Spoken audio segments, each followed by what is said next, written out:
Hello बच्चों, let's see the question and the question is which of the following compound will not undergo fiddle-craft reaction. मतलब यहाँ पर हमारे पास चार organic compound दिए हुए हैं।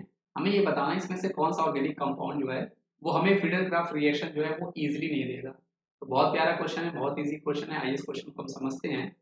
तो सबसे पहले आप इनका स्ट्रक्चर बनाओ। जो आपके पास ऑप्शन नंबर ए है वो आपके पास बेटा है नाइट्रोबेंजीन, मतलब यहाँ पर NO2 ग्रुप अटैच है। ऑप्शन नंबर बी जो आपके पास है वो आपके पास है टॉलवीन, ये आपके पास CH3 ग्रुप है। ऑप्शन नंबर सी जो हमारे पास है वो है आपके पास क्यूमीन, और क्यूमीन जो होता है वो होता है आपका आइसोप्रोपिल बेंजीन, मतलब यहाँ पर CH3, ये आपका CH और ये आपका CH3 कुछ ऐसा आने वाला है, ये है आपका क्यूमीन। और अगला आपके पास है जाइलिन।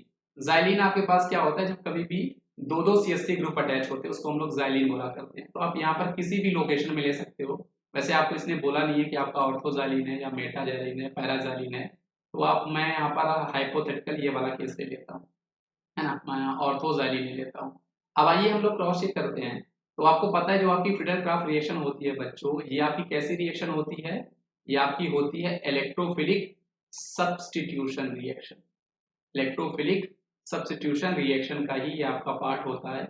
एक्चुअल में यहाँ पर होता क्या है, इलेक्ट्रोफाइल आपका जनरेट होता है और ये इलेक्ट्रोफाइल जाके आपके बेंजीन रिंग में अटैक करता है, सब्स्टिट्यूट करता है ना। तो बच्चों यहाँ पर आप देखोगे ये जो आपका NO2 है ये आपका इलेक्ट्रॉन विड्रॉइंग ग्रुप है, ये आपका स्ट्रॉन्ग डीएक्टिवेटिंग ग्रुप है।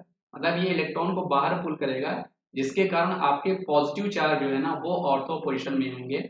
इसलिए जब इलेक्ट्रोफाइल का यहाँ पर अटैक हो रहा होगा ना, तो बिकॉज ऑफ सेम चार्ज वो यहाँ पे रिपल्शन थोड़ा बहुत फील कर रहा होगा। बाकी केसेस में अगर आप देखोगे CH3 ये आपका इलेक्ट्रॉन डोनेटिंग ग्रुप है, ये आपका डी एक्टिवेटिंग ग्रुप है, सॉरी ये आपका एक्टिवेटिंग ग्रुप है, ये भी आपका इलेक्ट्रॉन डोनेटिंग ग्रुप है या फिर आप इसको बोल सकते हो एक्टिवेटिंग ग्रुप है, और ये भी आपके पास है। तो यहाँ पर बाकी तीन ऑप्शन जो है वो आपके पास एक्टिवेटिंग ग्रुप है फॉर इलेक्ट्रोफिलिक सब्स्टिट्यूशन रिएक्शन।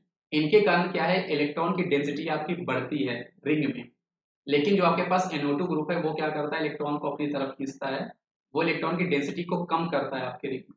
इसीलिए इस क्वेश्चन का सही जवाब आपके पास ऑप्शन नंबर ए हो जाएगा, नाइट्रोबेंजीन, है ना। आई होप आपको ये कॉन्सेप्ट समझ में आया होगा, क्योंकि आपको पता होना चाहिए, याद रखना कि फिडल-क्राफ्ट जो आपकी रिएक्शन है वो आपकी इलेक्ट्रोफिलिक सब्स्टिट्यूशन रिएक्शन है। मतलब हमें इलेक्ट्रॉन की डेंसिटी बढ़ानी है अपनी बेंजीन में, ना कि कम करनी है ना। तो आई होप आपको ये क्वेश्चन समझ में आ गया होगा बच्चों। Thank you.